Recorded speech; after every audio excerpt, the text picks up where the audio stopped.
你他娘的还真拿自己当盘菜了！姓叶的，你不就一个踩了狗屎运，外加攀上一些世家权贵的暴发户吗？真他妈以为自己拥有不可一世的资本了？傅一山给我打电话了。哦，他说明天想带着魔都的衙内们约咱俩喝个早茶。看来咱们的傅大少是做出上船的决定了呀。你都威胁到那份上了，我想他也没太多其他选择了。我之前还担心王敬安兴许会在暗中使绊，好让傅一山跟你杠上，然后他再唯恐天下不乱的隔岸观火。看来是我多虑了。王敬安倒是想隔岸观火开热闹，但就和我先前跟你说的一样，他不敢，因为他清楚只要他的心思被我看穿，我一定会拿他当枪使，所以到头来等着他的就是搬起石头砸自己的脚。为此他不但不敢去煽风点火开热闹，还得尽可能的让我如愿，免得到时我把他推出去冲在第一线。如今看来傅大少这么快就做出如此决定，想必是少不了王敬安的功劳的。这辈子王敬安摊上你，也算是毁了。叶松笑笑没说话，因为叶成英这话说的的确属实。如果不是遇上是位重生者的自己，就前世轨迹而言，王敬安将会迎来属于他的辉煌时代。傅一山那边你什么意思？要赢下来吗？为什么不硬下来？正好秦某妹夫这件事让他处理一下，赴完这场会后，咱们再回山青。好，那我回头就给他回信息。对了，那谁秦什么来着了？你还准备带上他吗？既然这是魔都衙内们聚首的局，那就在离开前再给秦朗造一波势得了。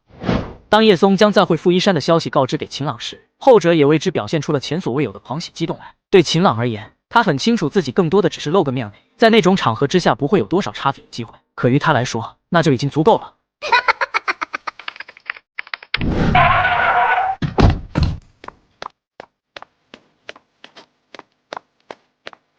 等多久了？下车之余，叶成英率先打趣道：“叶大嫂，没多久。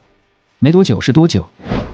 怕塞车，所以提前了个把小时。”没敢将彻夜无眠一事说出来，秦朗略带着几分尴尬道：“提前个把小时，看来这觉悟够可以的啊。”行了，少废话，走吧。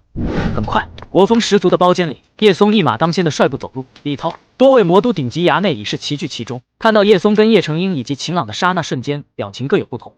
叶董，叶大少。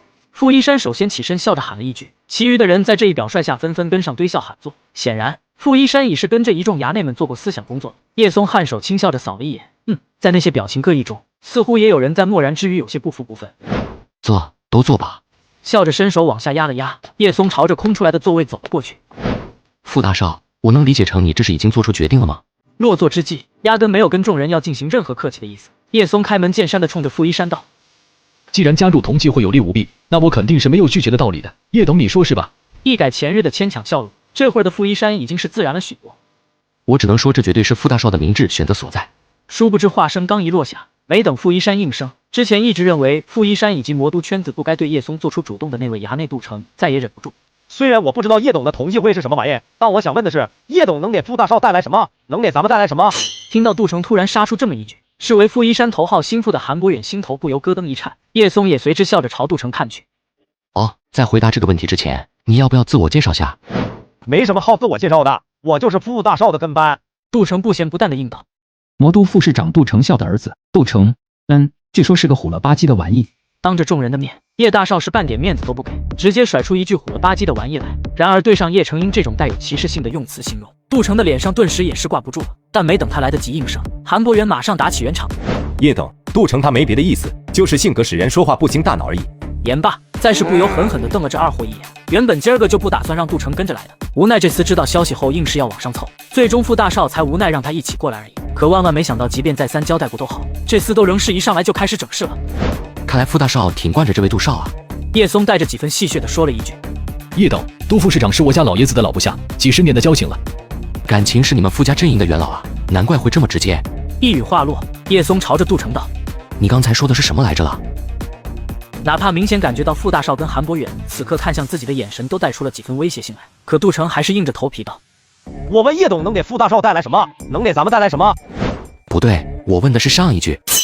我说如果咱们加入叶董那所谓的同济会的话。对，就是这一句。叶松猛地释放气场，盯着杜成道：“我什么时候说过让你加入同济会了？”此言一出，除了叶成英的笑容玩味不已之外，其他人的脸色都是骤然大变。你什么意思？杜成也顾不上什么了，在这般近似于羞辱的话下，猛地沉下脸来。我对傅大少有兴趣，对魔都圈子有兴趣，但不代表对魔都圈子里头那些难堪大用的玩意有兴趣。要是说你爹是魔都之主，再不济是二把手倒也罢了，可区一个腹部的儿子，老实说，并不足以抵消叶大少对你的那句评价。就是那句火了吧唧的玩意。叶松直言不讳，此时此刻，此言之下，这非但是在对杜城进行羞辱，更是于无形中给傅一山来上的一记下马威。叶等，言过了吧？